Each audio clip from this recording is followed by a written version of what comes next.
Hello everyone, मैं विनोद स्वरूप, आपका language coach. New way of learning, easiest way of learning के आज के इस वीडियो में आपका स्वागत करता हूं। आज हम पंक्चुएशन के आगे के रूल्स को डिस्कस करने वाले हैं। आज के वीडियो में हम एपोस्ट्रोफी, हाइफन, डैश को डिस्कस करेंगे। तो एपोस्ट्रोफी का यूज़ कहाँ और कैसे होता है, ये सबसे पहले देख लेते हैं। एपोस्ट्रोफी में सबसे पहले ओमिशन एंड कॉन्ट्रैक्शन, मतलब जब भी कुछ अल्फ़ाबेट्स को हम लिखते हैं और शॉर्ट में लिखते हैं तो उसमें कुछ अल्फ़ाबेट्स को ओमिट कर देते हैं, रिमूव कर देते हैं, कम कर देते हैं, हटा देते हैं। तो ऐसी स्थिति में एपोस्ट्रोफी का हम यूज़ करते हैं, जैसे aren't, AREN apostrophe T, are not को शॉर्ट फॉर्म में हम आरंट कर देते हैं। इज़न्ट, ISN एपोस्ट्रोफी T, आइल,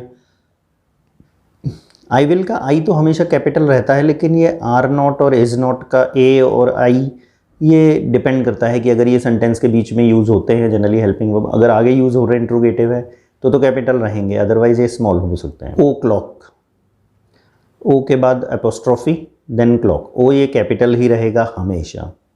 जैसे 7 o'clock 8 o'clock हम लिखते हैं तो उसमें ओ हमेशा कैपिटल रहेगा। Number 2, possessive form of noun, जब किसी का पोसेसन करना हो किसी भी पर्सन का, और जनरली लिविंग थिंग्स के लिए हम जनरली करते हैं, तो उसमें हम पोसेसिव को शो करने के लिए, पोसेशन शो करने के हम इसमें एपोस्ट्रोफी का यूज़ करते हैं। जैसे राम्स काऊ, राम एक पर्सन है तो राम की काउज मिल्क, गाय का दूध, एंड बॉयज़ नेम, लड़के का नाम। सिंगुलर्स के साथ में ये इस तरीके से इसका यूज़ होता है। To make numbers and letters plural, किसी अल्फ़ाबेट को प्लूरल बनाना है, किसी नंबर को प्लूरल बनाना है, तो उसके लिए भी हम एपोस्ट्रोफी का यूज़ करते हैं। 4 3s are 12, 4 3s मतलब 3 को 4 बार लिखेंगे तो 12 होगा।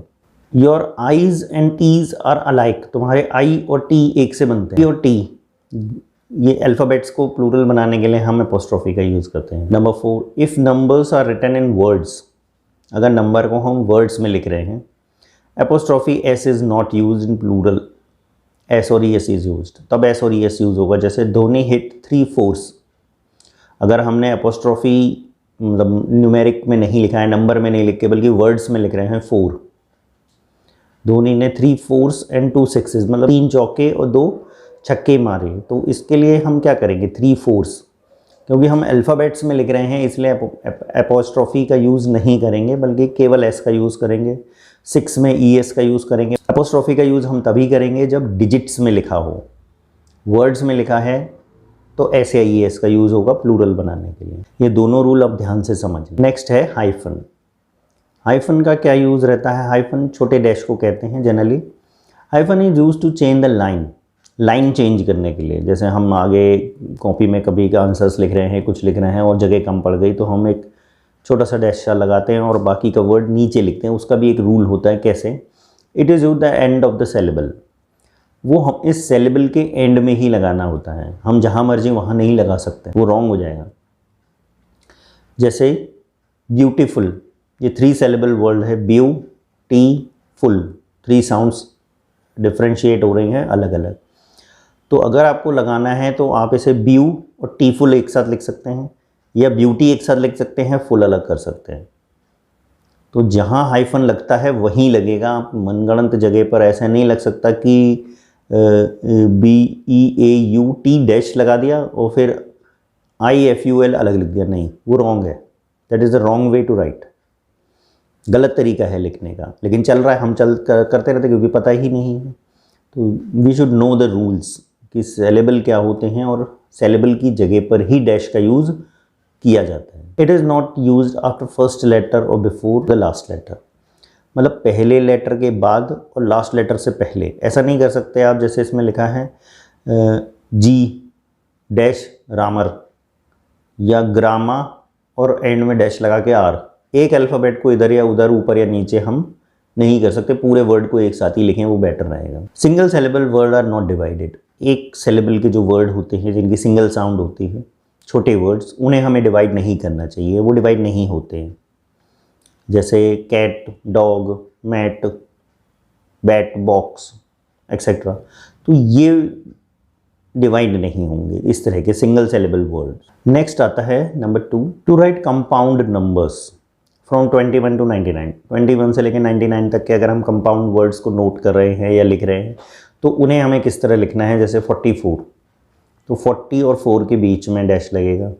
12 तक तो वो 19 तक तो गिनती ऐसे ही चलती रहती, 19, 20 वन वर्ड रहते हैं ये, तो कोई दिक्कत नहीं आती। लेकिन जैसे ही 21 से ये डिवाइड होते हैं, 20 अलग 1 अलग, तो बीच में हाइफन का यूज़ हम करते हैं। 76 एग्जाम्पल के लिए दिया हुआ है यहाँ पर, to separate two same vowels hyphen is use. दो सेम वोवल्स को सेपरेट करने के लिए, जैसे कोऑपरेशन, री एग्ज़ाम, REEXAM, तो दो वोवल एक साथ आ रहे हैं। री इलेक्ट, तो इस तरह के वर्ड्स को हम डैश हाइफन लगाकर रिप्रेजेंट करते हैं। प्रीफिक्स री मीन्स अगेन, प्रीफिक्स की तरह अगर री लगाया है तो उसका मीनिंग होता है again. To show the prefix hyphen is use, prefix को दिखाने के लिए। प्रीफिक्स वो वर्ड्स होते हैं जो आगे यूज़ किए जाते हैं किसी भी वर्ड से पहले, जैसे हमने यूज़ किया डिस या अन, ठीक है ना, अनवांटेड, वांटेड और अनवांटेड। री का जो मीनिंग होता है वो होता है again.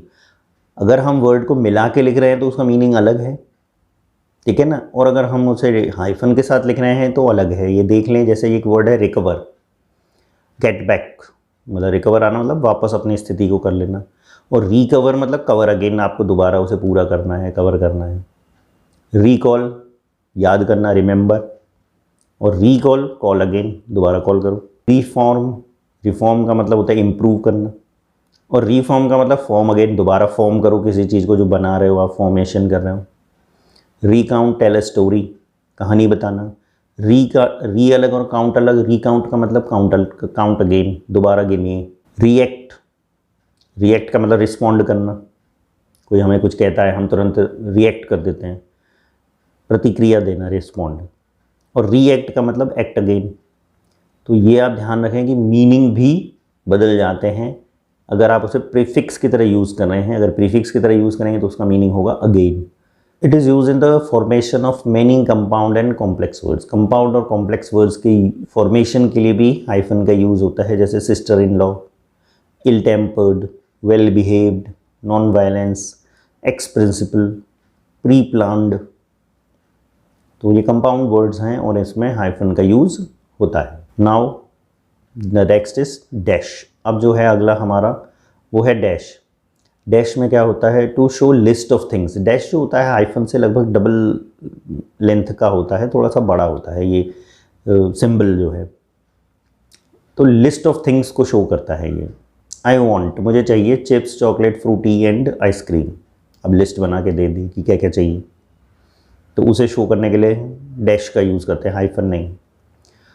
To express omitted numbers, मतलब जो नंबर्स हमने गायब कर दिए हैं, हटा दिए हैं, उनके लिए बेसिकली जैसे हम लिखते हैं ना फ्रॉम डैश टू डैश, तो यहाँ से लेके वहाँ तक, जैसे इसमें लिखा है 1970 डैश 1990, तो 70 से लेके 90 तक, तो बीच में मिसिंग नंबर्स जो आए हैं 71, 72 से लेके 90 तक के जो भी नंबर मिसिंग्स हैं उनके लिए हम डैश का यूज़ करते हैं।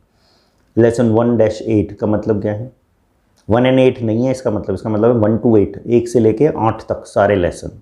नेक्स्ट है टू एम्फेसाइज समथिंग, किसी चीज़ पे जोर देने के लिए, जैसे Hari is honest, intelligent and hard working but very talkative. अब जोर दे रहा है किस बात पे, उसकी सारी क्वालिटीज़ बताने की, वो ईमानदार है, इंटेलिजेंट भी है और मेहनती भी है, लेकिन बातूनी बहुत है। तो जोर किस बात पर है, बातूनी होने पर। तो जब स्ट्रेस देना हो तब भी हम डैश लगाते हैं। Before and after the parenthetical phrase.